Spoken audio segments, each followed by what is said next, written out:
పత్రిజీ మహిళ స్వాగతం. మన గురువు గారైన బ్రహ్మశ్రీ పీతామహ పత్రిజీ గారికి, మన గురుమాతకి నా ఆత్మ ప్రణామాలు మాస్టర్స్. ఈ సెక్షన్లో పాల్గొన్న మాస్టర్లు అందరికీ కృతజ్ఞతలు. ఈరోజు మన సెక్షన్కి శ్రీదేవి మేడం విజయవాడ నుంచి వచ్చారు. మేడం మనకి తెలుసు, క్లాసులో మన జూమ్లో చెప్పారు. మేడంకి ఇచ్చిన టాపిక్ పత్రి గారితోని సాంగత్యం. మంచి టాపిక్ ఎంచుకున్నారు. మేడంని సాధారణంగా ఆహ్వానించుకుందాం. నమస్తే madam, welcome madam. Thank you Saritha madam, ధన్యవాదాలు, ఆత్మీయ ప్రణామాలు. మరి మనందరి గురుదేవులు సాక్షాత్తు పరమాత్మ స్వరూపులు, దైవజ్ఞులు బ్రహ్మర్షి పితామహ సుభాష్ పత్రిజీ గారికి, అమ్మ స్వర్ణమాల అమ్మకు ముందుగా అనంత కోటి ఆత్మ ప్రణామాలు మనందరి తరపున. అంతేకాదు పత్రిజీ మహిళా చైతన్యము ఈ జూమ్ సెషన్ నిర్వహిస్తున్న సరితా మేడం గారికి, వాళ్ళ మిత్ర బృందానికి అనంతకోటి ఆత్మ ప్రణామాలు, కృతజ్ఞతలు, ధన్యవాదాలు. జూమ్ సెషన్ ద్వారా అద్భుతమైన జ్ఞానాన్ని మరి అందరూ తీసుకుంటున్నాము. ఆ జ్ఞానమే మానవులకు శ్రేయో మార్గము, ముక్తి మార్గము, మోక్ష మార్గము ఫ్రెండ్స్. అందుకే మరి ఈరోజు మనమందరము ఈ జూమ్ క్లాస్ లో మరి నా యొక్క అనుభవాలు, జ్ఞానాన్ని పంచుకుందాము. పంచుకునే ముందు, నా పేరు గార్లపాటి శ్రీదేవి, నేను విజయవాడ నుంచి మాట్లాడుతున్నాను.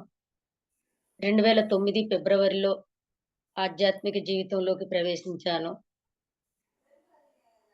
అలా అద్భుతమైన సాధన చేస్తూ గురువుగారితో నా సాంగత్యము,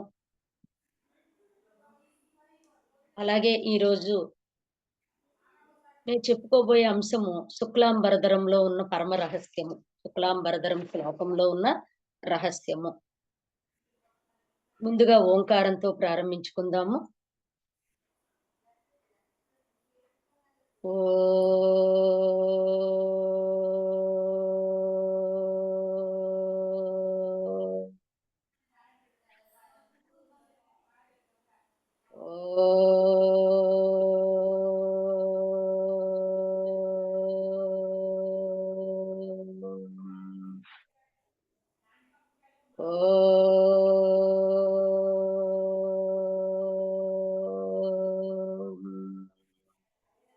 ఐం హ్రీం శ్రీం శ్రీమాత్రే నమః.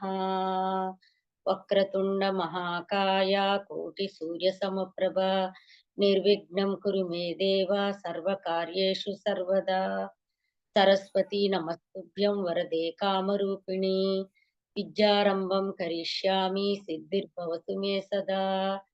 జ్ఞానానందమయం దేవం నిర్మలం స్ఫటికాకృతిం ఆధారం సర్వ విద్యానాం హయగ్రీవోపాస్మహే. బుద్ధిర్బలం యశోధైర్యం నిర్భయత్వమరోగత అజాడ్యం వాక్కుటత్వం చ హనుమస్మరణా భవేత్. గురు బ్రహ్మ గురు విష్ణు గురుదేవో మహేశ్వరః.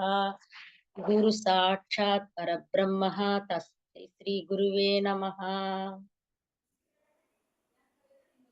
గురువే శ్వాస. గురుదేవులు బ్రహ్మర్షి పితామహ పత్రిజీ మహారాజుకి మరొకసారి కృతజ్ఞతలు, ధన్యవాదాలు తెలియచేసుకుంటూ, కొత్త మేడం ఇప్పుడే కొత్తగా సాధన ప్రారంభిస్తూ ఎన్నో ఆలోచనలతో, ఎన్నో ప్రశ్నలు, మొదటి నుంచి కూడా నాకు చాలా ప్రశ్నలు. ఒకసారి మా మేడం గారిని అడిగాను, మేడం ఏంటి నా ప్రశ్నలు, నాకు కూర్చుంటే చాలు అన్ని ప్రశ్నలు వస్తాయేంటి అంటేను, ప్రశ్నిస్తేనే మానవుడు ఎదుగుతారమ్మా, ఎదుగుదలకి ప్రశ్నలే అని చెప్పారు. అంటే ఆత్మజ్ఞానం పొందాలి అంటే ప్రశ్నతోటే ప్రారంభమవుతుంది. అలాగే సూతుడనే మహర్షిని సౌనకాది మహర్షులు నైమిసారణ్యంలో కూర్చుని సాధన చేస్తూ ఉన్నప్పుడు వాళ్ళు ప్రశ్నిస్తేనే మనకి 18 పురాణాలు బయటకు వచ్చినాయి.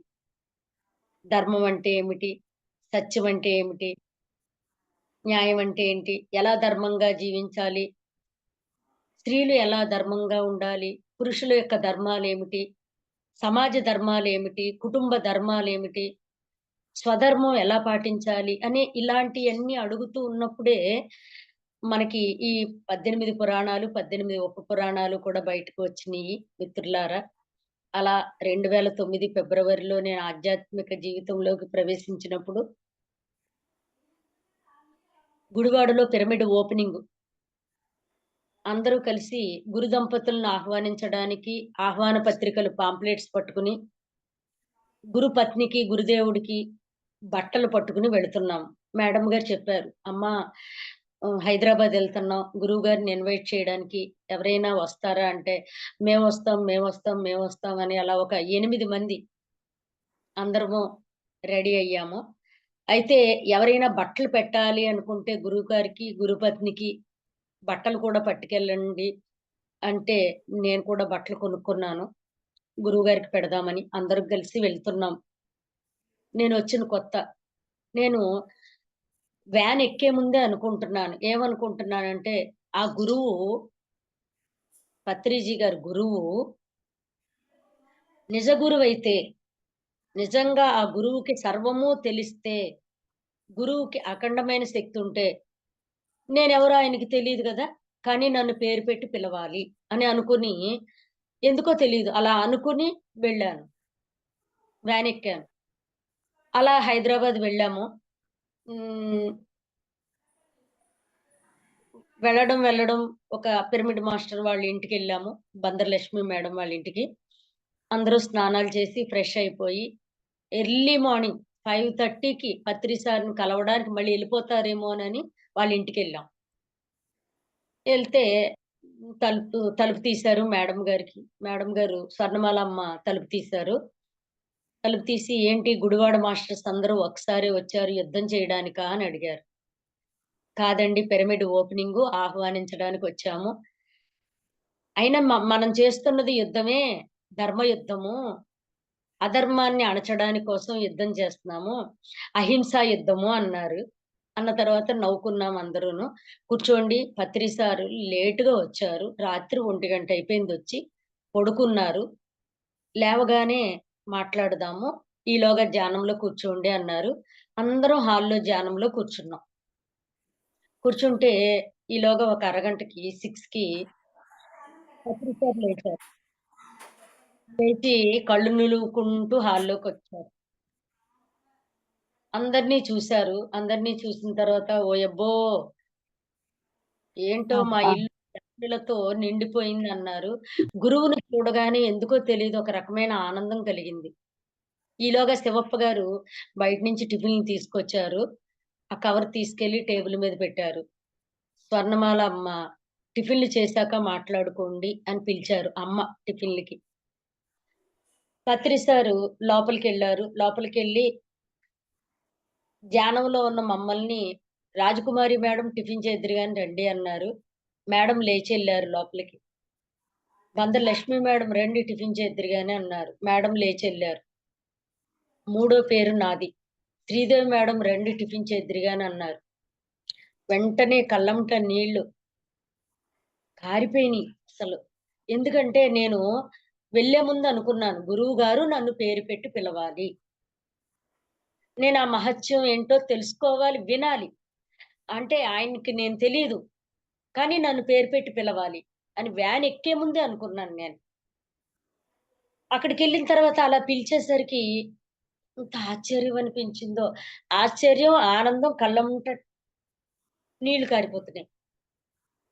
గబగబా హ్యాండ్ బ్యాగ్‌లోంచి కర్చీఫ్ తీసుకొని కళ్ళు తుడిచేసుకున్నా. "రండి మేడం, శ్రీదేవి మేడం" అన్నారు ఇంకొకసారి.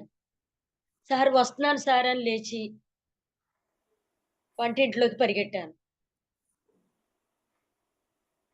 ఎందుకంటే నేను ధ్యానానికొచ్చిన కొత్తలో ఒక ప్రశ్న అడిగాను. "ఏవండీ పత్రిజీ గారికి అష్టసిద్ధులు ఉంటాయా?" అని అడిగాను. రాజకుమారి కోనేరు వరలక్ష్మి మేడం. "అష్టసిద్ధులు ఉంటాయా అండి?" అని అడిగాను. ఆవిడ ఒక్కసారే నవ్వి, "అష్టసిద్ధులనేవి చాలా చిన్నవమ్మ గోళీలాటల్లాంటివి. పిల్లలు గోళీలాడుకుంటారే అలాంటి గోళీలాటల్లాంటివి. అష్టసిద్ధులు కాదమ్మా! ఆయనకి భూత భవిష్యత్తు వర్తమాన కాలాలన్నీ తెలుసు. సాక్షాత్తు శివస్వరూపము" అన్నారు. నేను ఆశ్చర్యంగా ఇలా చూస్తున్నాను. అంటే కొత్తగా వచ్చాను కదా! గురువుని అనుమానిస్తూ కూర్చోచ్చు. గురువు అంటే కాషాయ వస్త్రాలు కట్టుకుని, ఒక పీఠం మీద కూర్చొని, విభూది రేఖలు పెట్టుకొని, బొట్లు పెట్టుకొని హ్మ్. ఇలాంటి గురువుల్ని చూసాను, సాధువుల్ని. మరి ఇది ఫ్యాంటు, షర్టు యేసుకొని, కళ్ళజోడు పెట్టుకొని, ఎంత స్టైల్‌గా ఇదెక్కడ గురువు అనుకున్నాను. అలా టీ షర్ట్‌లేసుకొని, లాల్చీ పైజామాలు ఇదెక్కడ గురువు అనుకున్నాను. కానీ తర్వాత తెలిసింది గురువు యొక్క శక్తి ఏంటి అనేది ఒక్కొక్క విషయము తెలుసుకున్నాను. అలాగే మనం కలుసుకున్న ప్రతిసారి ఇలా ఒక్కొక్క విషయాన్ని మీతో పంచుకుంటాను. కానీ ఈరోజు మాత్రం ఒక అద్భుతమైన రహస్యం చెప్పడానికి నేను రెడీ అయ్యాను. అదేంటంటే శుక్లాంబరధరంలో ఉన్న పరమార్థము. ఏంటి? శ్లోకాలు ఎవరు చెప్పారు మనకి? వశిష్ఠుల వారు, వేదవ్యాసులు, సూతుడు, సౌనకాది మహర్షులు, అలాగే నారదుల వారు వీళ్ళే మనకి పూజలు, శ్లోకాలు, స్తోత్రాలు ఇవన్నీ ఎందుకు చెప్పారంటే, మనము ఏనాటికైనా సరే చదువుకోగా, చెయ్యగా అసలు విషయం ఏంటో తెలుసుకుంటాము అని చెప్పారు. అలాంటిది ఈరోజు వేదవ్యాసుల వారు రచించిన ఒకానొక శ్లోకంలో ఉన్న పరమార్థాన్ని తెలుసుకుందాము. శుక్లాంబరధరం విష్ణుం శశివర్ణం చతుర్భుజం ప్రసన్నవదనం ధ్యాయేత్ సర్వ విఘ్నోపశాంతయే. ఈ 2 లైన్‌లు. శుక్లాం అంటే తెల్లనైన, అంబరధరం, బరధరం కాదండి. అంబరధరం. కొన్ని అక్షరాలు సైలెంట్‌గా ఉంటాయి. తర్వాత పదాల్లో కలిసిపోతాయి. విడదీసి చదువుకున్నప్పుడు దాని అర్థం తెలుస్తుంది. అంటే మానవుడి శరీరంలోని కంటి భాగంలో ఉన్న శుక్లము, తెల్లనైన శుక్లము. ఉదాహరణకి మీకు ఈ వస్తువు చూపించి ఇదేంటండి అన్నాననుకోండి. మీరు వెంటనే చెప్తారు. ఏమని? సెకన్‌లో చెప్తారు. ఏమని? పర్స్ అండి అని చెప్తారు. నేనడుగుతాను మిమ్మల్ని, మీకెలా తెలిసింది అని అడుగుతాను. రకరకాల సమాధానాలు చెప్తారు మీరు. కానీ అసలైన సమాధానం ఏంటంటే, ఈ వస్తువు చూడగానే, ఈ వస్తువు యొక్క బింబము ఈ కంటి పాప అంటే నల్లగా ఉంటుంది కదండీ! నల్లగా ఉంటుంది. కన్ను తెల్లగా ఉంటుంది. ఆ తెల్లని భాగంలో మధ్యలో నల్లగా ఉంటుంది. ఆ నల్ల భాగము మనం చూసిన వస్తువుని గ్రహిస్తుంది. గ్రహించి, ఆ గ్రహించిన విషయాన్ని వెంటనే ఒక నరం ద్వారా మెదడుకి కలుపుతుంది. వెంటనే ఒక తీగ ద్వారా మెదడుకి కలపబడుతుంది.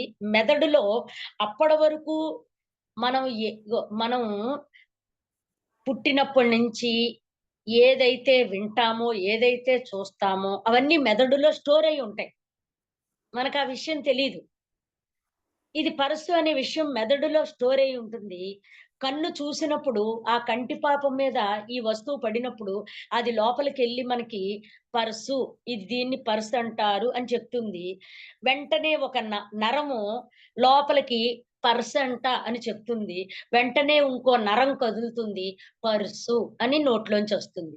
అంటే కంట్లోంచెళ్ళింది మెదడులోకెళ్తుంది. మెదడులోకెళ్ళింది బుద్ధిలోకెళ్తుంది. బుద్ధిలోకెళ్ళిందేమో శరీరం అంతర్భాగాల్లోకెళ్తుంది. అంతర్భాగాల్లోకెళ్ళింది వాక్కు ద్వారా బయటకొస్తుంది. ఎంత సేపుల్లో జరుగుతుందండి ఇది? సెకను. అంటే ఎక్కడో స్విచ్చేస్తే ఎక్కడో లైటెలుగుతది. స్విచ్చేసిన అరగంటకి లైటెలుగుతదా? కదా! కాదు కదా! స్విచ్ మీద నుంచి వేలిలా తీస్తామో, తియ్యమో, ఇంకా కూడా తియ్యము లైటెలిగేస్తుంది. అంటే స్విచ్ మీద వేలు వెనక్కి తీయకుండానే లైట్ ఎలా వెలుగుతుందో, అంటే విద్యుత్తు ఎంత తీవ్రంగా ప్రవాహం జరుగుతుందో, మానవ శరీరంలో కూడా ప్రవాహం అంతే తీవ్రంగా జరుగుతుంది. అది ఈ శ్లోకంలో చెప్తున్నారు. శుక్లాం అంటే బయట వస్తువులన్నిటిని గ్రహించి, ఆ గ్రహించిన వస్తువులు మానవుడు మేధస్సు కంది, బుద్ధి ద్వారా అందుకే వినాయకుడికి బుద్ధి, సిద్ధి ఇద్దరు భార్యలు. ఈ నిజానికి ఇది వినాయకుడి శ్లోకమా అంటే, మానవుడి యొక్క మేధస్సుకు సంబంధించిన శ్లోకం ఇది. అంబరధరం. అంబరము అంటే ఆకాశము, ధరము అంటే ధరించి ఉన్నది. అసలు అంతరార్థం ఏంటంటే, ఆకాశము తెల్లగా ఉంటుందట. కానీ మనకు కనిపించే ఆకాశం ఎలా ఉంటుంది? నీలంగా ఉంటుంది. నీలంగా ఎందుకుంది? భూమి మీదున్న నీరంతా కూడా సూర్యకిరణాల ద్వారా లాగుకుని మేఘాలకు అందించడం వల్ల, ఆ మేఘాలలో ఉన్న నీరు గు నీరు గురు నీరు వల్ల ఆకాశమంతా నీలంగా కనపడుతుంది. కానీ నిజమైన ఆకాశము తెల్లగా ఉంటుంది. అంబరం అంటే ఆకాశము. ధరం అంటే ధరించి ఉన్నది. కాబట్టి మనమేమనుకుంటాం, ఓహో! ఈ శ్లోకము పూజలో మొట్టమొదట ప్రారంభించే శ్లోకం. పూజే కాదండి. భజనలు, యజ్ఞయాగాదులు ఏ కార్యక్రమం ప్రారంభించినా సంగీతం, నాట్యం ఎక్కడ ప్రారంభించినా శుక్లాంబరధరం అనే శ్లోకం చదువుకుని అప్పుడు ప్రారంభిస్తారు. ఎందుకు ఇది ప్రారంభ శ్లోకము? ఇందులో శక్తుంది. ఏం శక్తుంది? మనలోని అంటే అక్కడ జరిగే కార్యక్రమాలకి విఘ్నాలు కలిగించకుండా ఉండే శక్తి ఒకటుంది. ఆ శక్తి మనందరిలోనూ ఉంటుంది. ఆ శక్తిని బయటికి తీసుకురావడం కోసమే ఈ శ్లోకము. అలా అసలిది చాలా మంది అనుకుంటారు. ఇది నిజంగా ప్రారంభ శ్లోకమే కానీ ఇందులో ఏముంది అంటే మూలాధారంలో ముడుచుకుపోయి ఉంటుందట శక్తి. మానవ శరీరంలో మూలాధారంలో ముడుచుకుపోయి ఉంటుందంట. అందుకనే అంబరధరం అంటే ముడుచుకుపోయింది. అలా తెల్లని కాంతి సుషుమ్న నాడి ద్వారా సహస్రారమునకు చేరుకుంటుందట. అంబరం అంటే మేరు పర్వతం. సుషుమ్న సహస్రారము. ఈ సుషుమ్న ద్వారా సహస్రారమునకు చేరుకుంటుంది శక్తి అని చెప్తున్నారిక్కడ. తర్వాత మనం ఏ పూజ చేసినా, ఏ కార్యక్రమం చేసినా ఈ శ్లోకంతోటే ప్రారంభించడం వెనుక అర్థమేంటంటే, పూర్వకాలంలో మతాధికారులు, మత పెద్దలు మానవ జీవితము మానవ జీవితంలో ఏ పని ప్రారంభించినా ఎటువంటి ఆటంకములు లేకుండా ఉండాలనే ఉద్దేశంతో, ఏ కోరికతో ఆ దేవతను పూజిస్తామో, ఆ కోరిక నెరవేరాలనే ఉద్దేశంతో మరి ఈ శ్లోకంలో ఉన్న పరమార్థం. కాబట్టి అలా నల్లగా, నీలంగా రకరకాల రంగులతో కనిపించే ఆకాశం అసలు ఆకాశమే కాదట. దానికి పైన ఇంకొక ఆకాశం ఉంటుంది. అది కనిపించదు. అది మహాకాశము. అది తెల్లగా ఉంటుంది. ఈ మహాకాశం గురించే ఇక్కడ చెప్తున్నారు. కాబట్టి యదార్థంగా ఏంటంటే తెలుపు అనేది స్వచ్ఛతకు చిహ్నము. తెలుపు అంటే జ్ఞానము. తెలుపు అంటే స్వచ్ఛత, పవిత్రము. కాబట్టి భగవంతుడికి సత్య స్వరూపుడు, అలాగే స్వచ్ఛ స్వరూపుడు, పవిత్రుడు అనే పేర్లున్నాయి కాబట్టి జ్ఞానము ద్వారా ఇప్పుడు చూడండి పగలు కాంతి ఉంటుంది, రాత్రి కాంతి ఉండదు. శుక్లం అంటే తెల్లనైన కాంతి. అంటే జ్ఞానము తొలగిపోయినప్పుడు అజ్ఞానము తొలగినప్పుడు వచ్చే జ్ఞానము అదే ప్రకాశము. ఆ ప్రకాశమునే శుక్లాం అంటారు. అంబరధరం అంటే శిరస్సు పైభాగమున ధరించినప్పుడు ఆ జ్ఞానము. దాని యొక్క శక్తి ఎలా ఉంటుందంటే అమితంగా ఉంటుందట జ్ఞానం. జ్ఞానం కలిగిన వారి మాటలకును, అజ్ఞానం కలిగిన వారి మాటలకును చాలా తేడా ఉంటుందని ఇక్కడ చెప్తున్నారు ఈ శ్లోకంలో. నెగెటివ్ ఆలోచనలు ఉండవంట. నెగెటివ్ మాటలు మాట్లాడరట జ్ఞానం వచ్చిన వాళ్ళు. అలా జ్ఞానం రావాలి అనే ఉద్దేశంతో పెట్టిన శ్లోకం ఇది. ఇక వర్ణము అంటే మనమేమనుకుంటాం? రంగు అనుకుంటాం. వర్ణము అంటే గుణం. వర్ణము అంటే గుణం. మానవుని గుణం ఎలా ఉండాలట? స్వచ్ఛముగా, ప్యూరిటీగా ఉండాలట. నిర్మలంగా ఉండాలి. స్వచ్ఛంగా ఉండాలి. లోపల ఎలాంటి అంటే కుళ్ళు ఆలోచనలు, అవతల వాళ్ళ మీద అసూయ లాంటి ఆలోచనలు, కోపము, పగ, ప్రతీకారాలతో కూడిన ఆలోచనలు ఉండకూడదని, అవన్నీ రాక్షస బుద్ధులు, వాటిని నెగెటివ్ ఆలోచనలంటారని, అలాంటి మానవ స్వభావం ఎలా ఉండాలో చెప్తున్నారు. మొదట మానవుడు తమో, రజోగుణ దోషాలతో ఉంటాడు. సాధన చెయ్యగా వాడిలో తమో, రజోగుణ దోషాలు తొలగిపోతాయి. ఆ తొలగిపోవడమనే శశి వర్ణం అన్నారు. శశి అంటే చంద్రుడు. శశి అంటే చంద్రుడు. చంద్రుడిలో కాంతి ఎలా ఉంటుందండి? హెచ్చు తగ్గులుగా ఉంటుంది. అమావాస్యకు పూర్తిగా తగ్గిపోతుంది. పౌర్ణమికి ఫుల్‌గా ఉంటుంది. అలాగే అమావాస్య నుంచి పెరుగుతూ పౌర్ణమి రోజుకి ఫుల్‌గా ఉండి, మళ్ళీ పౌర్ణమి నుంచి తగ్గుతూ అలా.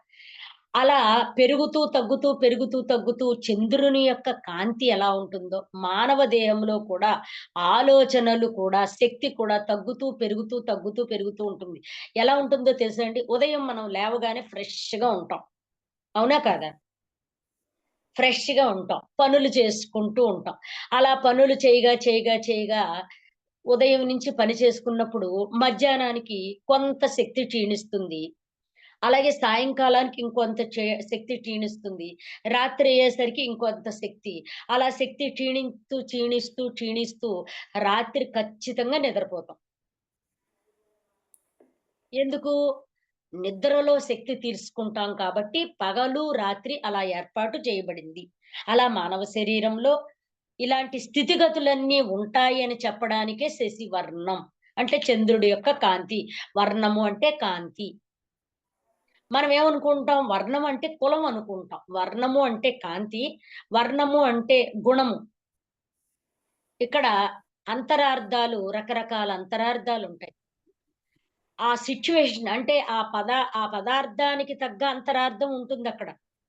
దాన్ని మనం ఎంచుకోవాలి, చూడాలి. కాబట్టి మానవులలో ఉన్న సకల దుర్గుణాలను తొలగించే శక్తి విష్ణుం. చూడండి. శుక్లాం తెల్లనైన అంబరధరం ఆకాశమును ఆశ్రయించుకొని ఉన్న ఆ ఆకాశము యొక్క గుణము, స్వచ్ఛత, పవిత్రత,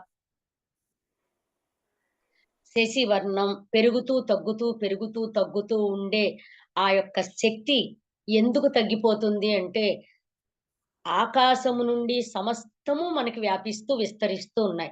ఇప్పుడు మనం వాడుకునే మూల పదార్థాలన్నీ ఆకాశం నుంచే మనకొస్తున్నాయి. ఈ విషయం ఎవరికీ తెలీదండి. పరమ రహస్యం. అందుకే ఈ శ్లోకాలలో పరమ రహస్యాలన్నీ పెడతారు. అంటే ఉదాహరణకి ఈ భూమి మీద India, Pakistan, Germany, Italy, America ఇలా దేశాలున్నాయి. 670 దేశాలుంటాయి. చిన్న దేశాలు, చిన్న ఖండాలన్నీ కలుపుకుంటే 760 ఉంటాయి. సుమారుగా 760 చిన్న దేశాలు, పెద్ద దేశాలు. ఈ మధ్యలో అడవులు, సముద్రాలు, నదులు, లతలు, తీగలు, చెట్లు, చేమలు వీటన్నిటికి అంతేకాదు 84,00,000 జీవరాశులకు ఈ సమస్తమునకు ఆహారము, వస్త్రములు, ఖనిజములు, లవణములు, మనం వాడుకునే పదార్థములు, సస్యములు ఇవన్నీ కూడా ఎక్కడి నుంచొస్తున్నాయంటే ఆకాశము. అందుకే అంబరధరం. అక్కడుంది శక్తి. అనంతమైన శక్తి. ఆ శక్తి విడుదలవుతూ ఉంటుంది. అన్ని గ్రహాలకు. అన్ని, అన్ని గ్రహాలకు ఆకాశం నుంచే శక్తొస్తుంది. అలా వచ్చే శక్తిని విష్ణువు అన్నారు. చూడండి. శశివర్ణం తర్వాత. ఎంత అద్భుతమైన శ్లోకమో ఇది. మనమేమనుకుంటున్నాం, మనకి తెలియక ఇదేదో వినాయకుడికి సంబంధించిన శ్లోకం అనుకుంటున్నాం. అలా శశివర్ణం అలా వస్తూ భూమి మీదకొస్తుంది సంపదంతాను. మళ్ళీ అక్కడ ఆ సంపద మళ్ళీ అక్కడ తయారైపోతుంది. వస్తూ ఉంటుంది, మళ్ళీ తయారైపోతూ ఉంటుంది. వస్తూ ఉంటుంది, మళ్ళీ తయారవుతూ ఉంటుంది. అంటే ఎంత తోడినా కూడా వస్తూనే ఉంటుందనమాట. నీరు ఎలా ఊరుతూ ఉంటుందో, అలా ఆకాశంలో సంపదలన్నీ ఊరుతూ ఇప్పటికి ఆకాశంలో ఎంత సంపదుందంటే 99.9 సంపదలున్నాయట. 1% ఈ భూమంతా విస్తరించి వ్యాపించి ఉందట శక్తి. కాబట్టి ఆ శక్తిని తెలుసుకోవాలంటే మానవుడి యొక్క శక్తి చాలదు. ఎలా ఉండాలి అంటే మానవుడు ప్రసన్నవదనం. ఎలా ఉండాలంట? ప్రసన్నంగా ఉండాలి. ప్రసన్నంగా ఉండడం అంటే అసలు ప్రసన్నత అంటే ఏంటి? ప్రసన్నం అవ్వడం అంటే ఒక్కొక్క పదానికి ఎంత అద్భుతమైన అంతరార్థం ఉందో ఇక్కడ. మానవ జీవితం ఎలా ఉండాలి? ఎలా ఉండకూడదు? కాబట్టి మన ఆలోచనలు, మన భావాలు, మన మన లోపల ఉన్న ఆలోచనలు ఎలా ఉండాలంటే స్వచ్ఛముగా ఉండాలట. ప్ర ప్రసన్న వదనం అంటే ప్యూరిటీ, స్వచ్ఛత. అంటే ప్రశాంతంగా ఉండాలి. ప్రసన్నం అంటే ప్రశాంతంగా ఉండాలి. ఎలాంటి ఆలోచనలు ఉండకూడదు. తొట్రుపాట్లు ఉండకూడదు. బా అలా ప్రసన్నంగా ఉండే వాళ్ళని చూడండి, ప్రసన్నాంజనేయ స్వామి అంటారు. ఎందుకు ఆంజనేయ స్వామికి ఆ మాట ఎందుకొచ్చిందంటే, ఆయన సాధనలో ఉంటారు, తపస్సులో ఉంటారు. ఎప్పుడూ ప్రసన్నంగా ఉంటారు. అంటే అది ప్యూరిటీ అన్నమాట. ప్రసన్న వదనం అంటే face is the index of mind అంటారు. ఫేస్ అంటే ఏంటి? మన లోపల ఏవి ఆలోచనలున్నాయో మన మొహాన్ని బట్టి చెప్పేయచ్చట. ఉదాహరణకి మనం ఏంటి అలా ఉన్నావు? ఏంటో ఏడ్చినట్టుగా ఉందేంటి? కళ్ళు అలా ఉన్నాయేంటి? మొహం వాచిపోయిందేంటి అంటాం. అంటే వాడు బాధలో, దుఃఖాల్లో ఉంటే తెలిసిపోతుంది. అదే వాళ్ళు ఆనందంలో ఉంటే తెలిసిపోతుంది. ఆ ముఖం మన లోపల ఉన్న భావాలన్నీ వ్యక్తపరిచేది మన మొహం అన్నమాట. అందుకనే ప్రసన్న వదనం అలా ఉండాలి అని చెప్తున్నారు. మరి ఇందాకేం చెప్పుకున్నాం? శశివర్ణం అని చెప్పుకున్నాం. శశివర్ణం అంటే వర్ణం అంటే ఏం చెప్పాను? గుణము అని చెప్పాను. ఇప్పుడు ఇందాక శశివర్ణం అంటే మానవుడు లోపల గుణాలు ఎలా ఉంటాయో మొహం అలా రంగులు మారిపోతూ ఉంటుంది. రంగులు మారడం అంటే బ్లూ, గ్రీన్, యెల్లో అలా కాదండి. మొహంలో రంగులు మారడం అంటే ఏంటంటే, లోపల భావాలు మొహంలో ప్రతిఫలిస్తాయన్నమాట. ప్రకటితమవుతాయి. అలా ఆనందం వచ్చినా, దుఃఖం వచ్చినా, బాధొచ్చినా మన మొహంలో కనపడిపోతుంది. అలా ఎప్పుడూ మన జీవితంలో హెచ్చుతగ్గులు ఉంటూ ఉంటాయి. సుఖదుఖాలు, లాభ నష్టాలు, కష్ట సుఖాలు అలా హెచ్చుతగ్గులు ఉంటూ ఉంటాయి. అలా ఉన్నప్పుడు మన ముఖంలో ఆ ప్రసన్నత ఉండదు. అలాగే వదనంలో రకరకాల మార్పులొస్తూ ఉంటాయి అని ఈ శ్లోకం ద్వారా చెబుతూ, ఎవరైతే సాధన చేస్తూ ఉంటారో వాళ్ళు ఎలాంటి దుఃఖం వచ్చినా సరే తట్టుకుంటారు. ఆ తట్టుకున్న వారు ఎంత కష్టంలో అయినా సరే ఆ ముఖం ఆ కష్టం కనపడనివ్వకుండా, అంటే వాళ్ళు ఎవరు అంటే ఋషులు, మునులు. ఎంతో సాధన చేసిన వారికి మాత్రమే అది సాధ్యమవుతుంది. అందరికీ సాధ్యం కాదు. అంటే ఈ శ్లోకంలో ఉన్న రహస్యాలు సాధనా రహస్యాలు. ఆ దివ్య తేజస్సు అంటే ఆ దివ్య శక్తి పొందిన వారికి అంటే సాధనలో దివ్య శక్తి పొందిన వారికి దివ్య తేజస్సు వస్తుంది. ఆ దివ్య తేజస్సు వల్ల ముఖం ప్రసన్నంగా ఉంటుంది. కూల్‌గా ఉంటారు. ఎంత కష్టం వచ్చినా. జస్ట్ ఒక చిన్న ఉదాహరణ చెప్తాను. పత్రిజీ గారు వాళ్ళ అమ్మగారు చనిపోయారు అని చెప్పి ఫోనొచ్చినప్పుడు, ఆయన ఒక పిరమిడ్ ప్రారంభోత్సవంలో ఉన్నారట. ఉన్నప్పుడు, "సార్ మీ అమ్మగారు బాడీ వెకేట్ చేశారండి" అన్నారంట ఎవరో తీసుకొచ్చి. అప్పుడు ఈయన అన్నారంట. ఇలా అన్నారంట. అయ్యో! అమ్మ పోయిందని బాధ, దుఃఖము, కన్నీరు, వలవల ఏడవడం అది దివ్య తేజస్సు. ఆ సాధన తీవ్రతరమైన సాధకులకు, ఋషులకు, మునులకు బయట ఏది జరిగినా ఆ మొహం మాత్రం అలాగే ఉంటుంది గానీ, ఏమాత్రం మార్పులుండవు. గమనించండి మీరు. అదేంటండి ఆయనకి బాధుండదా? అంటే వాళ్ళు బాధను కూడా జయించేస్తారు. అంటే శరీర భావంతో ఉండరింక. శరీర భావంతో ఉండేవారికి ఫీలింగ్స్ అన్నీ. ఆత్మ భావనలోకెళ్ళే వాళ్ళకి ఏ ఫీలింగ్స్ ఉండవు. ఋషులు, మునులు, యోగులు అలాగే ఉంటారు అని ఇక్కడ ప్రసన్న వదనం అని చెప్తున్నారు. ఇలా ప్రసన్న వదనం అంటే ఏ ఆలోచనలు లేని స్థితి. ఎలాంటి ఎలా ఒడిదుడుకులు కూడా మొహంలో కనిపించకుండా సుఖమొచ్చినా, దుఃఖమొచ్చినా, కష్టమొచ్చినా, బాధొచ్చినా ఏది మొఖంలో కనపడదు. మీరు పత్రిజీ గారిని చివరి రోజుల్లో చూసి ఉన్నట్టయితే మీకాయన మొహం తెలుస్తుంది.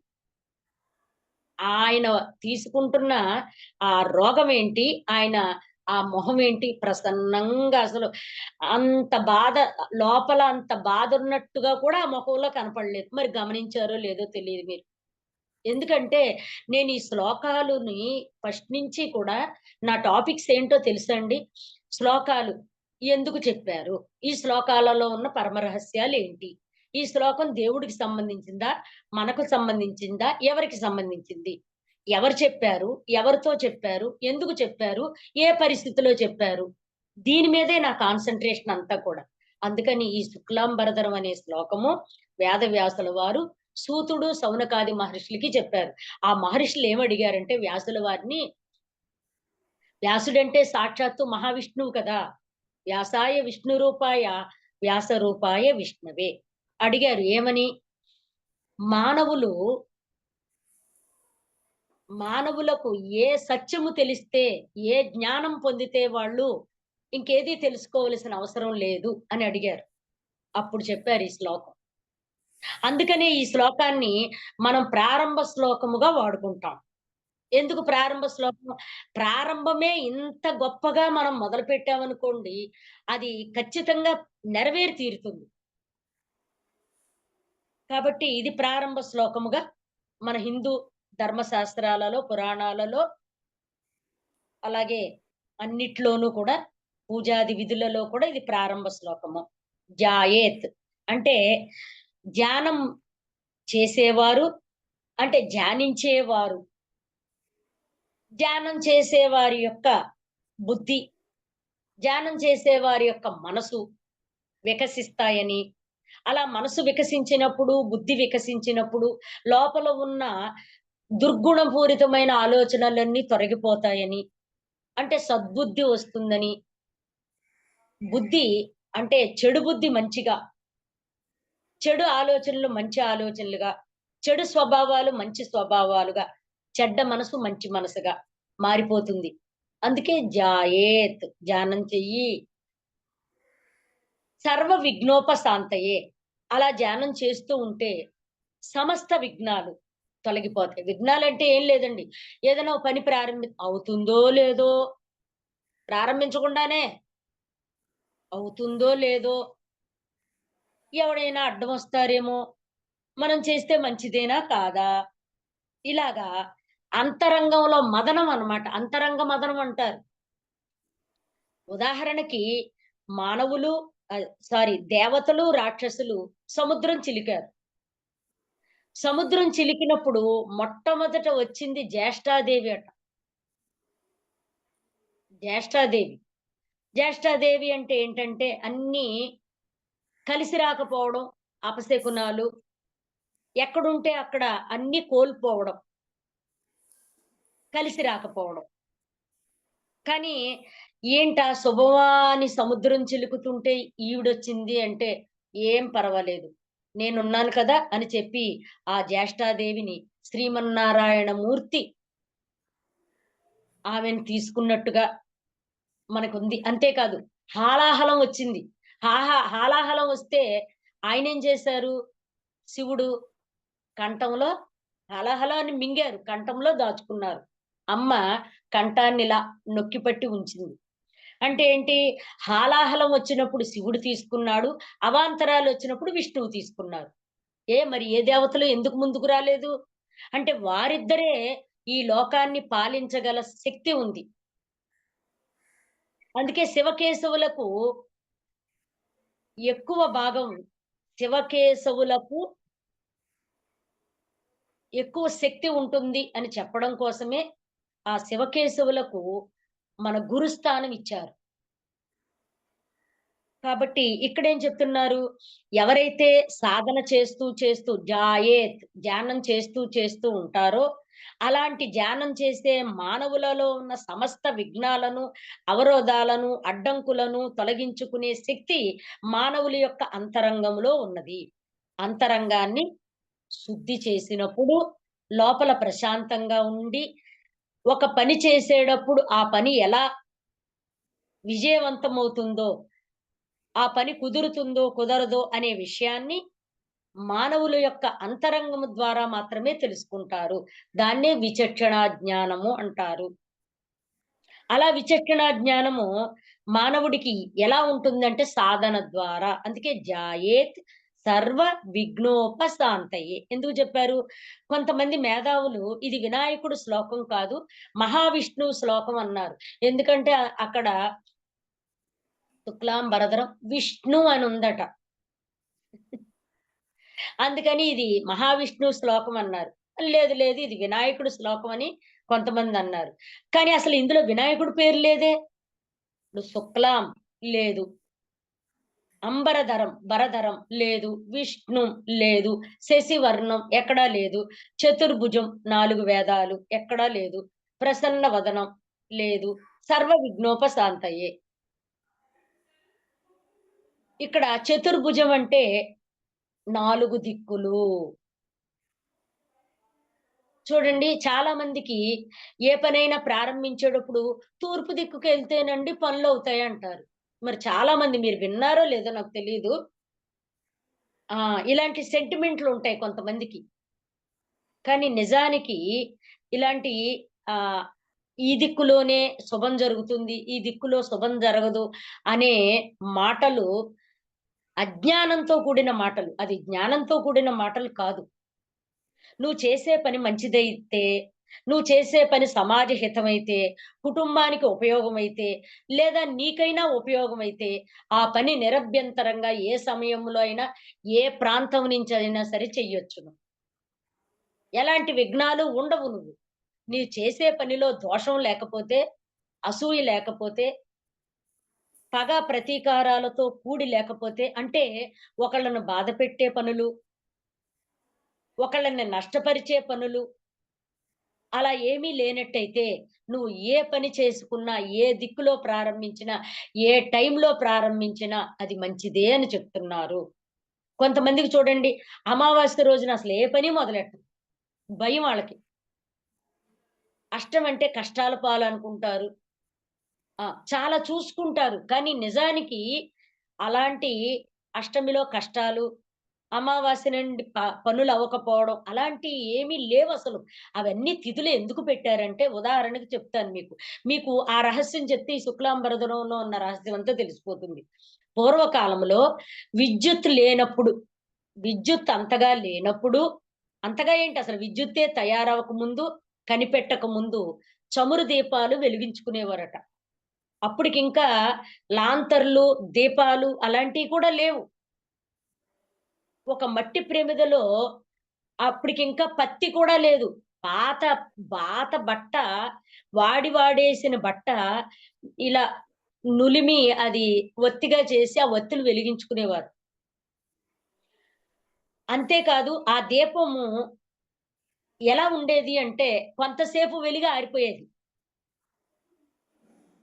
కానీ మానవులు సూర్యోదయం అంటే సూర్యుడు వెలుగున్నప్పుడే రాత్రి భోజనాలు అంటే సాయంకాలం భోజనాలు సూర్యుని వెలుగులోనే భోజనాలు చేసి పడుకుండిపోయేవారు. నిద్రపోయేవారసలు. ఇక వాళ్ళకి దీపాలతో పనుండేది కాదు. మళ్ళీ ఉదయమే తెలతెలవారుతూ ఉంటే వెలుగు రేఖలున్నప్పుడే లేచేసేవారు. అలాంటి రోజులలో ఈ వారాలు లెక్కేసుకోవడానికి ఒక్కొక్క రోజుకి ఒక్కొక్క పేరు పెట్టుకున్నారు. వారం రోజులే అదే 7 రోజులని ఒక వారం అన్నారు. ఇలాంటి 2 వారాలని పక్షము అన్నారు. ఇలాంటి 2 పక్షాలని మాసము అన్నారు. ఇలా 12 మాసాలను ఒక సంవత్సరం ఇలా లెక్కలు వేసుకొని పైగా సూర్యుడు అంటే చంద్రుడు సన్నగా కనిపించే దాన్ని పాడ్యమి అని అక్కడి నుంచి పెరుగుతూ వెళ్తే వాటికి పేర్లు పెట్టుకున్నారు. పాడ్యమి, విదియ, తదియ, చవితి, పంచమి, అష్టమి, సప్తమి, షష్ఠి, నవమి, దశమి, ఏకాదశి, ద్వాదశి, త్రయోదశి, చతుర్దశి, పంచమి. అదే అమావాస్య. ఇలా పేర్లు పెట్టుకున్నారు. పేర్లెందుకు పెట్టుకున్నారు? చంద్రుని యొక్క కాంతి తగ్గుదల, పెరుగుదలను బట్టి పేర్లు పెట్టుకొని, అవి 15 రోజులుగా, ఇవి 15 రోజులుగా నిర్ణయించుకుని, వీటిని ఒక మాసమని లెక్కలు కట్టుకున్నారు. వాళ్ళెందుకు పేర్లు పెట్టి లెక్కలు కట్టుకున్నారంటే, అప్పట్లో అలా లెక్కలు వేసుకునేవారు.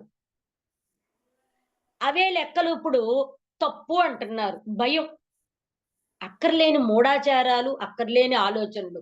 కేవలం మానవుల్ని భయపెట్టడం కోసమే ఇయన్నీను. నాకు అదే అర్థం కాదు. ఇప్పుడు రాహువు బొంగును చూస్తాడండి మన జీవితంలోకి. శని వక్ర దృష్టితో చూస్తాడా?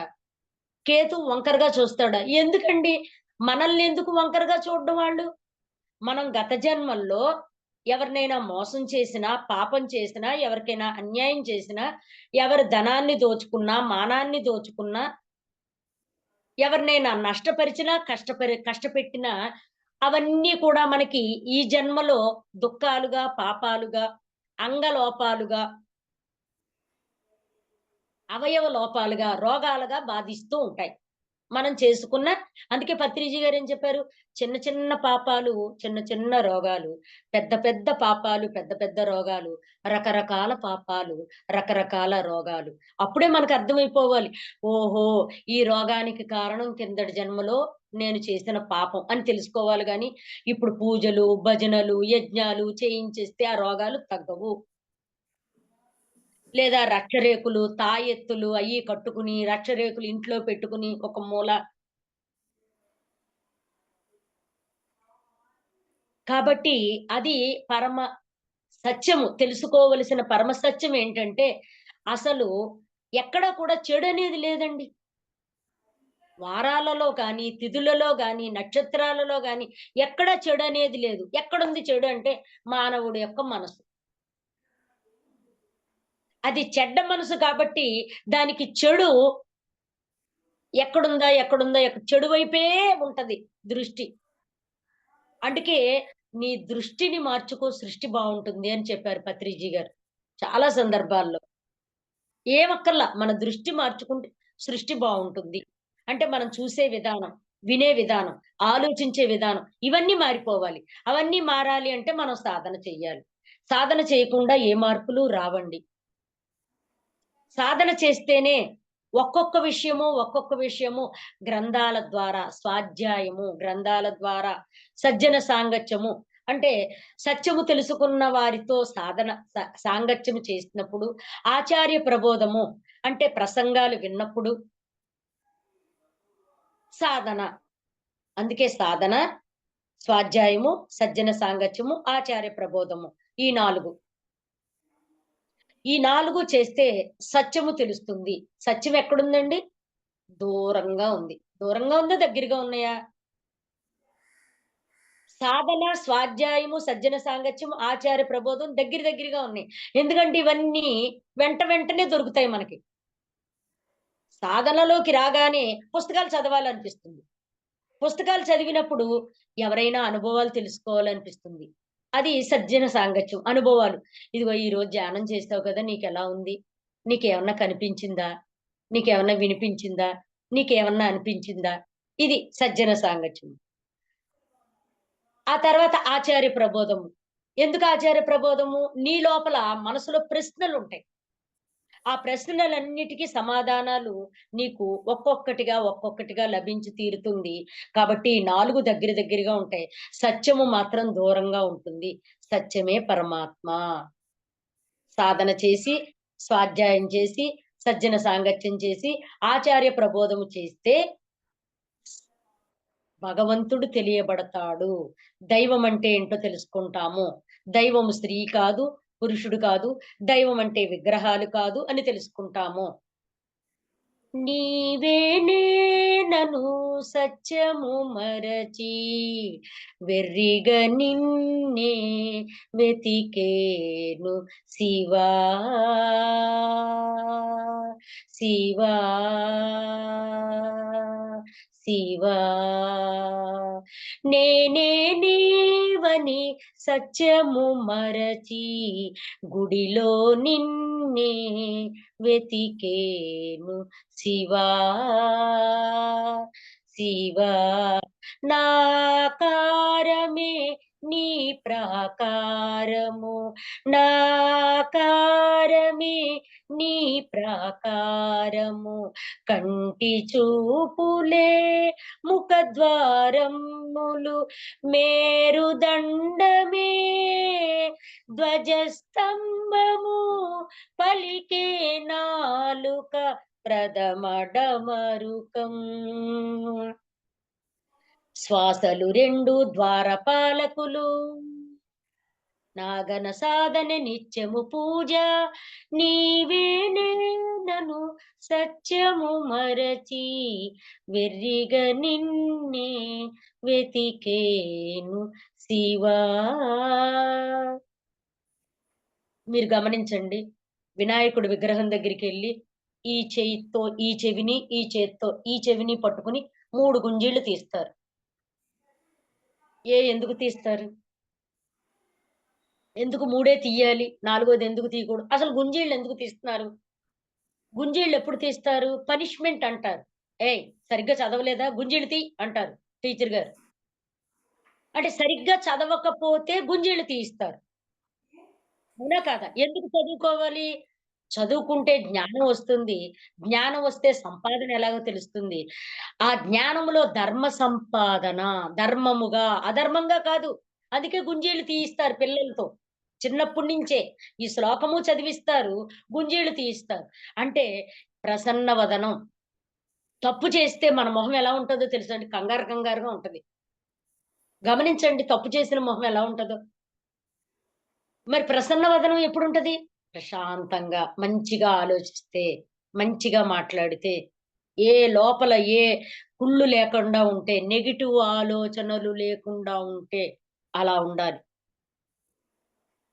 అందుకే ఈ శ్లోకంలో ఏం చెప్తున్నారు? మానవులు ఎలా జీవించాలో ఈ శ్లోకంలో చెప్తున్నారు. ఇలా జీవిస్తే ఇంకేమి ఉండవు మనకి. అందుకని విష్ణు అంటే ముందే చెప్పుకున్నాం గదా! విష్ణు అంటే యూనివర్స్, విశ్వం. ఒక యూనివర్స్ కాదు. లక్షల కోట్ల, కోట్లు, కోట్లు, కోట్లు విశ్వాలున్నాయట. ఈ విశ్వాలన్నీ కలిపితే విష్ణువు. అందుకే శుక్లాం తెల్లనైన అంబరధరం ఆకాశములో ఉన్న మహావిష్ణు స్వరూపమైన విష్ణువు యూనివర్స్. ఈ ఈ సమస్త విశ్వాలు గ్రహాలు, విశ్వాలు అన్నా, గ్రహాలు అన్నా, గోళాలు అన్నా, లోకాలు అన్నా ఒక్కటే. భూమనేది ఒక లోకం. భూలోకము. ఇదే సైంటిస్టులు భూమనేది ఒక గ్రహం అంటున్నారు. భూగ్రహం. ఇదే భూమిని ఒకరు ఖండం అంటున్నారు. భారత ఖండము, భూభాగము. కాబట్టి ఇక్కడేం చెప్తున్నారు? ఆ మహాకాశము, ఆ తెల్లనైన శుక్లాం అంటే తెల్లనైన వస్త్రములా పరుచుకొని ఉన్న అంబరధరం, అంబరం అంటే వస్త్రము. అంబరం అంటే ఆకాశము, అంబరం అంటే వస్త్రము. ఆకాశము, వస్త్రములా పరుచుకున్న ఆకాశము. అక్కడి నుంచే శక్తొస్తుంది. యూనివర్స్ విష్ణుం. శక్తి వస్తుంది. ఎక్కడ? ఎలాంటి శక్తి? విశ్వాలన్నిటిని పాలించే శక్తి. శశి వర్ణం హెచ్చుతగ్గులుగా అంటే కొంత ఇప్పుడు భూలోకం ఉందండి. ఇక్కడ కొంత శక్తి ఇవ్వాలి. ఇది భూమి. ఇంకో గ్రహం ఉంది బుధుడు. ఇంకో గ్రహం ఉంది గురుడు. ఇంకో గ్రహం ఉంది శుక్రుడు, అంగారకుడు. నిజానికి చెప్పాలంటే నవగ్రహాలే చూపిస్తారు. 9 గ్రహాలే. ఈ 9 ఉన్నాయండి? ఈ విశ్వంలో 9 ఉంటాయా? కాదు. భూమికి దగ్గరగా ఉన్నాయి కాబట్టే వీటి గురించే ఎక్కువ మాట్లాడుకుంటాం మనం. భూమికి దూరంగా ఉన్న వాటిని మనం మాట్లాడుకోలేం. ఇప్పుడు సూర్యుడి గురించి మాట్లాడుకుంటున్నాం. చంద్రుడి గురించి మాట్లాడుకుంటున్నాం. ఎందుకంటే భూమికి దగ్గరగా ఉన్నది సూర్యుడు. భూమికి దగ్గరగా ఉన్నది చంద్రుడు. బుధుడు, అంగారకుడు, శుక్రుడు, శని, ఈ రాహు, కేతువులు ఇవి భూమికి దగ్గరగా ఉన్నారు. భూమికి దగ్గరగా ఉండడం అంటే ఏంటో తెలుసా అండి? ఉదాహరణకి మన బంధువులుంటారు. దగ్గర బంధువులు, దూరపు బంధువులు అని ఉంటారు. దూరపు బంధువులేంటి? అప్పుడప్పుడు తలుచుకుంటూ ఉంటాం. ఎప్పుడో ఒకప్పుడు కనపడతా ఉంటారు. ఏదో ఒక వివాహాల్లోనో ఎప్పుడో. దూరపు బంధువులు అంటారు. వాళ్ళ మీద మనకు పెద్దగా ఉండదు. అంటే ఇప్పుడు చెప్తున్నాను. ఉదాహరణకి దగ్గర బంధువులు. అంటే రక్త సంబంధీకులు. దగ్గర బంధువులు అంటే. ఇప్పుడు జస్ట్ మీరు నన్ను అర్థం చేసుకోండి అంతే. ఇది ఎలా అర్థం చేసుకుంటారంటే, దూరపు బంధువులు ఎవరైనా చనిపోయారనుకోండి, అయ్యో పాపం పోయారంట అని జస్ట్ 2 కళ్ళు చుక్కలు వస్తాయి. ఇలా తుడుచుకుని 2 ఇడ్లీ ఉంటే మళ్ళీ వేడి తగ్గిపోతే తినలేమని తినేస్తాం. ఇది దూరపు బంధువులు. అదే దగ్గర బంధువులు చనిపోయారు అనుకోండి, చనిపోయారు అనుకోండి. వద్దులే అమ్మా! తినలేను ప్రస్తుతానికి తర్వాత తింటాం. తర్వాత తినేస్తాం. ప్రస్తుతానికి తినలేనులే. ఏంటో బాధేస్తుంది. ఆడు నా కళ్ళ ముందు పుట్టి పెరిగాడు. ఆడలా ఎళ్ళాడు. అటునుంచి అటే ఎళ్ళిపోయాడు. దగ్గరోళ్ళైతే. దూరమోళ్ళైతే తినేస్తాము. దగ్గరోళ్ళైతే కాసేపు ఆగి తింటాం. అదే దూరానికి, దగ్గరికి తేడా. అలాగే మనకి భూవనేది ఒక గ్రహము. ఈ గ్రహానికి దగ్గరగా ఉన్న గ్రహాల ప్రభావం మన మీద ఉంటది. అంతేగాని మననేమి చెయ్యవు గ్రహాలు. ప్రభావం మన మీద ఉంటది. దగ్గర బంధువుల యొక్క ప్రభావం మన మీద ఎలా ఉందో, దగ్గరగా ఉన్న గ్రహాల యొక్క ప్రభావం మన మీద ఉంటది. కానీ అవి మన్నేమి చెయ్యవు. ఈ ఇలా చెబితే ఇలా చెబితే మనం అదుపాజ్ఞలలో ఉంటాం అని చెప్తారనమాట. లేతే గురుడు ఒంగున చూడడం ఏంటండి? శుక్రుడు ఒంగున చూడడం ఏంటండి? రాహు ఒంగున ఆళ్ళకేం పనుండదా? నేను అనుకునేదాన్ని చిన్నప్పుడు. అంతసేపు ఒంగుని చూస్తే నడుము నొప్పెట్టదా అమ్మా అని అడిగేదాన్ని. మా అమ్మ తప్పు అలా అనకూడదు. నీకన్నీ వేళాకోళాలు చిన్ నిజంగానండి. అడగొచ్చో, అడగకూడదో, అనొచ్చో, అనకూడదో అని కూడా లేకుండా అవి కూడా జోక్సే నాకు. నేను 39 సంవత్సరాలకి ధ్యాన జీవితంలోకి ప్రవేశించాను. ధ్యానంలోకి వచ్చిన తర్వాతనే నాకిన్ని రహస్యాలు తెలిసినియి. రాకముందు నాకేమీ తెలీదు. కానీ నేను దేన్ని నమ్మేదాన్ని కాదు. పూర్వజన్మ సుకృతం. ప్రతీదీ కూడా పూర్వజన్మ సుకృతము. పూర్వజన్మలలో మనం చేసుకున్న సాధనలు, పూజలు, భజనలు ఏవైతే చేసుకున్నామో కార్యక్రమాలు అవన్నీ ఫలించి ఈ జన్మ వచ్చింది మనకి. అందుకే ఈ జన్మలో మనందరం ధ్యాన జీవితంలోకి ప్రవేశించాం. ఉన్నదున్నట్లే మాట్లాడుకుంటున్నాం. లేని విషయాలు మనం మాట్లాడుకోము. అంటా, ఉందట కాదు ఉంది. ఖచ్చితంగా ఉంది. అందుకనే చూడండి అన్ని గ్రహాలలో ఒకే ఒక గ్రహము చంద్రగ్రహము, చంద్రుడు అంటారు. అతన్నే చూడండి మనం అంగారక మామ, బుధ మామ, గురు మామ అనం. చందమామ అంటాం. చంద్రుడినొక్కడిని.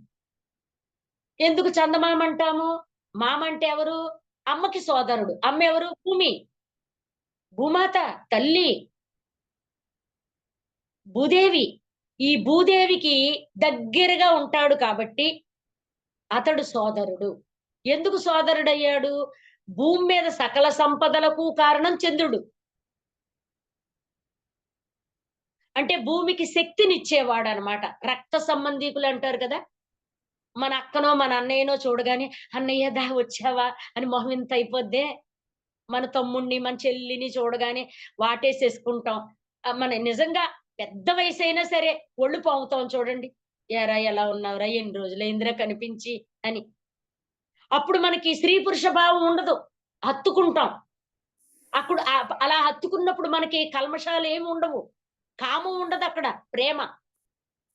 సేమ్ అలాగే ఈ భూమికి శశివర్ణం చంద్రుడు ఏ గుణం కలిగి ఉన్నాడంటే రక్త సంబంధం అనే గుణం కలిగి ఉన్నాడు. శశివర్ణం. శశి అంటే చంద్రుడు. భూమికి చంద్రుడు సోదరుడు. భూమి మీద ఉన్న మనమందరికీ మావయ్య. అసలు నిజంగా అలా భావిస్తే ఎంత అద్భుతంగా ఉంటదండి. మీరు ఆకాశంలో చంద్రుడిని చూసి ఒక్కసారి మావయ్య అని పిలవండి. ఎంత పొంగిపోతాడో. ఎందుకలా పిలుస్తున్నానంటే, భూమి నాకు తల్లి, నా తల్లికి నువ్వు సోదరుడివి. అందుకే నిన్నలా పిలుస్తున్నాను అనండి. అక్కడి నుంచి మీకు రెస్పాన్స్ కూడా వస్తది. ఇది జ్ఞానం. ఇది బుద్ధి. ఆ బుద్ధి, జ్ఞానం వస్తే ప్రసన్న వదనం. ఎవరికొస్తది? ధ్యాయేత్. ధ్యానం చేసిన వాళ్ళకే ఈ జ్ఞానము. ధ్యానం చేసుకున్న వాళ్ళకే ఈ ప్రశాంతత వస్తుంది. ఈ ధ్యానం ద్వారా అన్నీ వస్తాయి. సమస్తము. సర్వ విఘ్నాలు తొలగించుకుంటారు. నెగెటివ్ ఆలోచనలు ఉండవు. ఎవరికుండవు నెగెటివ్ ఆలోచనలు? సాధన చేసే వాళ్ళకే ఉండవు. సాధన చేయని వాళ్ళకన్ని భయాలు. కాలు తీస్తే భయం, కాలేస్తే భయం. పౌర్ణమి అంటారు, అమావాస్య అంటారు, అది మంచిది కాదంటారు, ఇది మంచిది కాదంటారు. ఈశాన్యంలో అది పెట్టకూడదు, వాయువులో ఇది పెట్టకూడదు, ఆగ్నేయంలో ఇది పెట్టకూడదు. పెడితే కలిసి రావట, పెడితే జీవితంలో అడ్డంకులట, జీవితంలో పైకెదగలేరట, డబ్బు ఖర్చయిపోద్దట. మన పిరమిడ్ మాస్టర్లు నాకు ఫోన్‌లు చేస్తూ ఉంటారు. ఒక్కొక్కళ్ళు ఏవేవో అడుగుతూ ఉంటారు కదా! మేడం నీళ్ళు ఎక్కువ వాడేస్తే డబ్బులెక్కువ ఖర్చయిపోతాయంట కదా! అనన్నారు. ఎవరు చెప్పారండి మీకని? అంటే నేను విన్నానండి ఇద్దరు ముగ్గురి దగ్గరని. అలా అంటే తక్కువ వాడతామని చెప్పారు. అయినా నీళ్ళంటే ఏంటండి అని అడిగాను. నీళ్ళలో శక్తి ఉంటది కదండీ అన్నారు. నీళ్ళల్లో శక్తి ఉండదండి. నీళ్ళే శక్తండి అన్నా. సో నీళ్ళల్లో శక్తి కాదు, నీళ్ళే శక్తి. ఎందుకు శక్తి? ఎవరైనా కళ్ళు తిరిగి పడిపోయినప్పుడు వాళ్ళ మొహం మీద పాలు జల్లుతారా? నీళ్ళు జల్లుతారా? ఇదే అడిగానావిడ్ని. నీళ్ళే చల్లుతారండి అంది. పెరుగు, చారు, రసం అయి చల్లరు కదండీ! నీళ్ళు జల్లుతారు. ఎందుకు జల్లుతారు? లేచి కూర్చుంటారు. ఏముంది? నీళ్ళల్లో శక్తుంది. స్పృహ కోల్పోయిన వాళ్ళని స్పృహ తెప్పించే శక్తి నీళ్ళల్లో ఉంది. అందుకే నీళ్ళు జల్లుతారు. అలాంటి నీళ్ళు వృధా చేయకూడదు కదమ్మా! నీళ్ళల్లో శక్తి ఉంది కదా! అంటే నీళ్ళల్లో శక్తి లేదమ్మా! నీళ్ళే శక్తి అన్నాను. ఇంకోటి చనిపోయిన తర్వాత నోట్లో నీళ్లు పోస్తారు. పోస్తారా? పొయ్యరా? ఎందుకు పోస్తారు? మానవులకి ప్రాణం అంటే తీపి. బంధాలంటే తీపి. ఎవరు దూరం చేసుకుంటారండి? దూరం చేసుకోవడం ఇష్టం ఉండదు గదా! అందుకని లెగిచొస్తాడేమో అని భ్రమతో నీళ్లు పోస్తారు. ఆ నీళ్ళల్లో 2 తులసాకులేస్తారు. ఎందుకు తులసాకులు రెండో, మూడో ఏస్తారు? తులసి ప్రాణవాయువు, ఆక్సిజన్ ఇస్తుంది. అలా ఆక్సిజన్ ఇచ్చే తులసాకులు నీళ్ళల్లో ఏసి అవి నోట్లో వేయడం వల్ల లేచి కూర్చుంటారు అనే భ్రమ. భ్రమ అంటే ఆశ. ఆశ. మనుషులకి ఇంకా మరణం అంటే ఇష్టముండదు. ఇంకా జీవించాలనే కోరిక. దూరం చేసుకోవడం ఇష్టం లేక నీళ్లు పోస్తారు. అదే చెప్పాను ఆవిడతో. నిజమేనండి శ్రీదేవి గారు ఇలా ఆలోచించలేదండి అంది. అలా ఆలోచించడమే ధ్యానము. ధ్యాయేత్ సర్వ విఘ్నోపశాంతయే. అలా మనం ఆలోచించగలిగితే అంటే మనలోనే ఉన్న దైవశక్తి మనలో ప్రతి కార్యమును తానే చేయిస్తూ, మనం చేయిస్తున్నట్టుగా ఫీలింగ్ కలగజేస్తుంది. కాబట్టి ఒకరోజు పూరి పిండి కలుపుతున్నానండి. ఎందుకంటే ఎక్కువ మందున్నారు. 15 మందున్నారు. ఒక చేత్తో కలిపితే అదే నలుగురు, ముగ్గురు అనుకోండి ఒక చేత్తో కలిపేయొచ్చు. 15 మందికి పూరి పిండి కలపడం కదా! 2 చేతులతో కలుపుతున్నా. 2 చేతులతో కలుపుతుంటే వెనకాల దురదొచ్చింది. ఈ చుట్టుపక్కల చూస్తే ఎవరు లేరు. ఇప్పుడు గోక్కోవాలి. గోక్కోవాలంటే కడుక్కోవాలి. ఏం చేయాలో అర్థం కాలేదు. ఒక ఐడియా వచ్చింది. ఒక ఐడియా జీవితాన్ని మార్చేస్తది కదా! నెమ్మదిగా పిండి కింద పడకుండా 2 చేతులు ఇలా పట్టుకెళ్ళి, ఆ గోడకి కార్నర్ ఉంటది కదా! అక్కడ ఇలా ఇలా గోక్కున్నా. గోక్కుని అబ్బా! ఎంత బావుందో!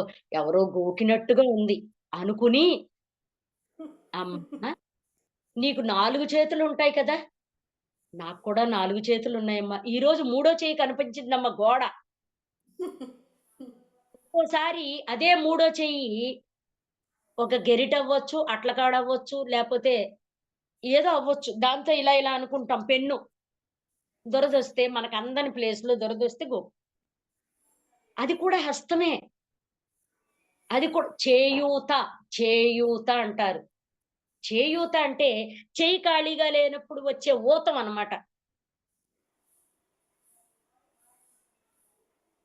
అలా మానవుల యొక్క మేధాశక్తి పెరిగినప్పుడు ప్రతి విషయాన్ని గమనిస్తూ, గమనిస్తూ ప్రతి విషయంను పట్ల అవగాహన చేసుకుంటూ చక్కటి దృక్పథాన్ని అవలంబించుకొని ప్రతి విషయాన్ని కూలంకషంగా తెలుసుకున్నప్పుడు మానవుడికి ఎటువంటి అవాంతరాలు రావు అని ఈ శ్లోకంలో చెప్తున్నారు.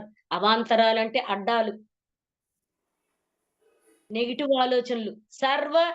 సర్వ అంటే సమస్తము విఘ్నోప అంటే అవరోధాలు లేని స్థితికి మానవుడు చేరుకుంటాడు. శాంతయే ప్రశాంతంగా ఉంటారు. శాంతము లేక సౌఖ్యము లేదు. శాంతము అంటే ప్రశాంతము. ఎప్పుడొస్తుంది? ప్రశాంతత ఎప్పుడొస్తుంది? దేవుడు దర్శనం చేసుకునేటప్పుడు మనకు ప్రశాంతత రాదు. ఎందుకో తెలుసా? మన హుండీలో ఒక రూ. 50 కాగితం ఇలా యేసేటప్పుడు ఒక ఆవిడొచ్చి మనని నెట్టేస్తది. "ఏమ్మా ఎందుకలా నెట్టేస్తావు? నువ్వు డబ్బులేస్తున్నావు, నేను డబ్బులేస్తున్నాం. అక్కడ ప్రశాంతత ఉందా? లేదు." అంటే దైవారాధన చేసేటప్పుడు పూజలలో, భజనలలో, యజ్ఞ యాగాదులలో, అన్నదాన గోదానాలలో ఎక్కడ ప్రశాంతత ఉండదు. ఉదాహరణకి మనము గుడికెళ్ళాం. గుడికెళ్ళి కనకదుర్గను చూడగానే అబ్బా! ఎంత ఆనందం అనిపించి, అమ్మా! దసరా రోజుల్లో నీ కోసం వచ్చాను తల్లి అని ఇలా ప్రశాంతంగా దండం పెట్టుకోవడానికి కుదురుతదా? చెయ్యి పుచ్చుకొని ఒకళ్ళు లాగేస్తారు. ఎళ్ళండమ్మా, ఎళ్ళండమ్మా, ఎళ్ళండమ్మా అని ఒకళ్ళు తోసేస్తారు. ఎక్కడొస్తది ప్రశాంతత? శాంతం ఉందా అక్కడ? ఉండదు. కన్ను మూసి కన్ను తెరిచేలోగా లాగేస్తున్నారు. ఎక్కడుంటుంది ప్రశాంతత? ప్రశాంతత ఎక్కడుంటుందంటే, దైవం అంటే గుడిలో లేదు. గూట్లో లేదు. నా గుండెల్లో ఉందని తెలుసుకోవడమే ప్రశాంతత. దేవుణ్ణి బయట పెడితే పూజంటారు. అదే దైవాన్ని హృదయంలో ఉందని భావిస్తే దాన్ని ధ్యానము అంటారు. అందుకే ఒక గంట ధ్యానం కోటి పూజలతో సమానము. ధ్యాయేత్ అలా ధ్యానము చెయ్యమని సర్వ విఘ్నోపశాంతయే అని చెప్తున్నారు. యోగ సాధకులు వారి వారి జీవితంలో జరుగుతున్న ప్రతి సంఘటన వెనుక ఉన్న దైవశక్తిని తెలుసుకొని, ఆ దైవశక్తే తనతో ఇన్ని పనులు చేయిస్తుందని భావన చేస్తూ ఎవరైతే జీవిస్తారో వారు ప్రశాంత జీవితం జీవిస్తారు అని చెప్పి యూనివర్స్ అంటే ప్రకృతి అంతా వాళ్ళకి సహకరిస్తుందని నిజంగా భగవంతుడంటే ఒక రూపము, ఒక నామము లేని శక్తిని ధ్యానించాలి. ఆ శక్తి మనసులో నిలుపుకోవాలి. ఆ శక్తే మహాశూన్యము. దేనికైనా మనం ఒక పేరు పెట్టుకుంటాం అలవాటు మనకి. ఒక పేరు పెట్టుకుంటాము. ఒక పేరు పెట్టుకోగానే ఆ పేరుకు సంబంధించిన వారిలో ఉన్న గుణము కూడా తెలిసిపోతుంది. ఒక రూపము అంటే రాముడు అంటే మంచి బాలుడు, బుద్ధిమంతుడు, తండ్రి ఆజ్ఞ మేరడు, ఏకపత్ని వ్రతుడు. సోదరులను ఆదరిస్తాడు. రాముడు అనగానే కొన్ని క్వాలిటీస్ మనకొచ్చేస్తాయి. కృష్ణుడు ఎన్నో కష్టాలు పడ్డాడు. నిజానికి కృష్ణుడు పసిబాలుడుగా ఉన్నప్పుడు 30 సార్లు హత్యా ప్రయత్నం జరిగిందట కృష్ణుడి మీద. 30 సార్లు. అది వ్యాస భారతంలో ఉంది. బయటికి రాదు. మనకి వచ్చినయి ఏదో ఒక 4, 5 విషయాలు చెప్తారు. అదేంటి కాళింది మడుగును కాళిక అదే హ్మ్. మడుగులో కాళిక అనే సర్పము. కాళింది అనే సర్పం. అప్పుడొక ప్రమాదం. తర్వాత చిన్న పిల్లోడికి పాలిస్తూ చంపేద్దామని పూతనొస్తుంది రాక్షసి. అలా కొన్ని కొన్ని ప్రమాదాలు. తర్వాత ఒక నరరూప రాక్షసుడొచ్చి ఒక వాయువుతో బండి ఎడ్ల బండి ఇలా పైకి లేపేసి కృష్ణుడి మీద పడబోతుంటే ఆయన పక్కకు జరగడం. నవ్వుకోవడం. అలా 30 సార్లు హత్యా ప్రయత్నం. ఏ మన్ ఏ మానవులు, ఏ దైవము కూడా అన్ని సార్లు హత్యా ప్రయత్నం ఏ దైవం మీద జరగలేదు. అలాంటి కృష్ణ పరమాత్మ మరి అలాంటి శ్రీకృష్ణుడే మనకి భగవద్గీతని బోధించారు. ఇలా మనం ప్రతి విషయాన్ని చదువుకుని, తెలుసుకుని, ఆచరించి దేవుడి మీద ఉండవలసింది భక్తి కాదు ప్రేమ. ముందు తెలుసుకోవలసిన విషయం ఏంటంటే, ప్రేమగా ఉండాలి. ప్రేమించాలి. దైవాన్ని ప్రేమించడమే దైవానుగ్రహాన్ని సంపాదించడం. దైవానుగ్రహం పొందాలంటే దైవాన్ని ప్రేమించాలి. ప్రేమించడం అంటే ఆరాధించడం. ఆరాధించడం అంటే ధ్యానం చెయ్యడము. అందుకనే ఇక్కడ ఎవరైతే ఆ భగవంతుణ్ణి తమలోనే ఉంచుకుని తనలో ఉన్నాడని ఎవరైతే భావిస్తూ ధ్యానం చేస్తారో వాళ్ళు సర్వ విఘ్నాలు తొలగిపోతాయి. వాళ్ళు తొలగించుకోవాల్సిన అవసరం లేదు. కళ్ళు మూసుకొని కూర్చుంటే చాలు. అవన్నీ తొలగిపోతాయి. పరమ ప్రశాంతమైన జీవితాన్ని జీవిస్తూ ఉంటారు.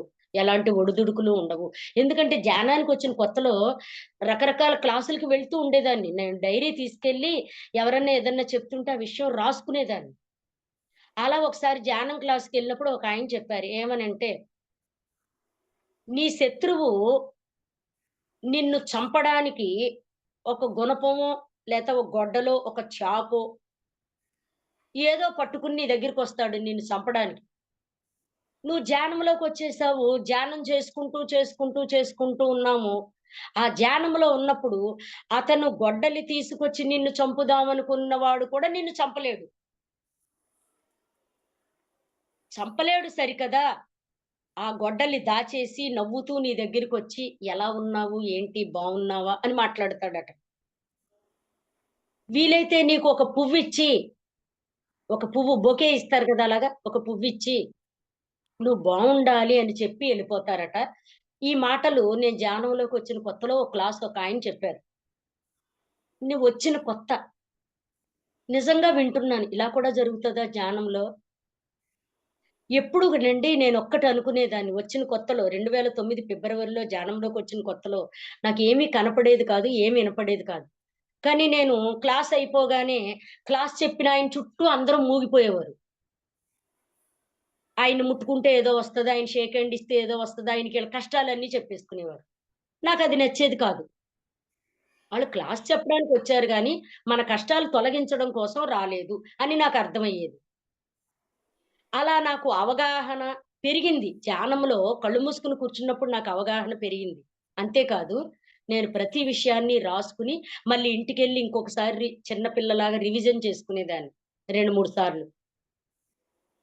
అలా రాసుకుని, రివిజన్ చేసుకుని, తెల్లవారుజామున లేచి, కళ్ళు మూసుకొని కూర్చున్నప్పుడు, నేనేమనుకునేదాన్నంటే, ఎప్పుడైనా భవిష్యత్తులో నేను గనక క్లాస్ చెబితే, ఒకవేళ క్లాసులు చెప్తే, ఎవరు చెప్పని సబ్జెక్ట్ తీసుకొని చెప్పాలి. అలా అనుకునేదాన్నండి. ఎవరు ఎక్కడ చెప్పకూడదు. అందరూ రామాయణం, భారతం, భగవద్గీత అన్నీ చెప్పేస్తున్నారు. నేనలా చెప్పకూడదు. ఎవరు చెప్పని విషయాలు నేను చెప్పాలి అనుకున్నాను. అందుకనే నా కాన్సెప్ట్ అంతా కూడా శ్లోకాలు. శ్లోకాలలో ఉన్న పరమార్థాలు, ప్రతి శ్లోకములో ఉన్న రహస్యములు నాకు ఆ దైవాధీనము వల్ల అందుతున్నాయి.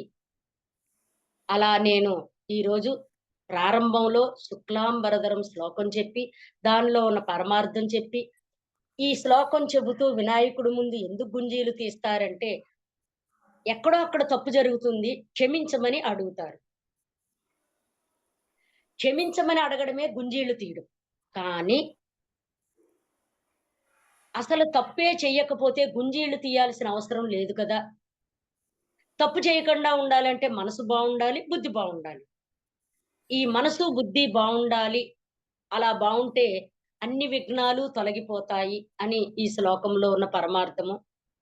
ఇంకోటి 3 గుంజీళ్ళే ఎందుకు తీస్తారంటే, మనము తమోగుణము, రజోగుణము, సాత్విక గుణం. ఈ 3 గుణాలు కూడా మనతో దోషాలు చేయిస్తూ ఉంటాయట. మనం దోషం చేయడానికి కారణం గుణము. అందుకే శశివర్ణం. శశి అంటే చంద్రుడు. వర్ణం అంటే గుణం. చంద్రుడు ఎలా తగ్గుతూ, పెరుగుతూ, తగ్గుతూ, పెరుగుతూ ఉంటాడో, అలాగే మనం కూడా సరే, మన బుద్ధులు కూడా అలా తగ్గుతూ, పెరుగుతూ, తగ్గుతూ, పెరుగుతూ. ఇదిగో నిన్న రూ. 1000 ఇస్తానన్నావు కదా! నిన్న అన్నావు కదా! రూ. 1000 ఇస్తావా? అన్నావనుకో, నిన్న మూడ్ నాకిస్తానని ఉంది. కానీ ఇవాళ మూడ్ మారిపోయింది. ఏమనంటే, ఇది మళ్ళీ ఇస్తదో, ఇవ్వదో ఎందుకొచ్చిన గొడవ అని చెప్పి, అంత లేవు గాని 500 పట్టుకెళ్ళు అంటాం. ఏమైపోయింది మూడు? మారిపోయింది. అదే బుద్ధి. అదే వర్ణము. వర్ణము అంటే గుణము. గుణం ఏమవుద్ది? నిన్న బాగా విశాలంగా ఉంది. ఇవాళేమైంది? తగ్గిపోయింది. నిన్న రూ. 1000 ఇస్తానని మాటించి ఇవాళ ఎందుకు 500 ఇస్తున్నావు? ఎప్పుడిస్తదో ఏంటో? మళ్ళీ దాని ఎనకాల పడాలి. 4 10 సార్లు దాని వెంట తిరగాలి. ఇది గుణము. మనలో ఉన్న గుణం అలా హెచ్చు తగ్గులకి లోనవుతూ ఉంటుంది. అదే శశివర్ణం. 4 విధాల ఆలోచిస్తూ ఉంటాం. చతుర్భుజం. చతుర్ అంటే 4. 4 రకాలుగా ఆలోచిస్తూ ఉంటాం.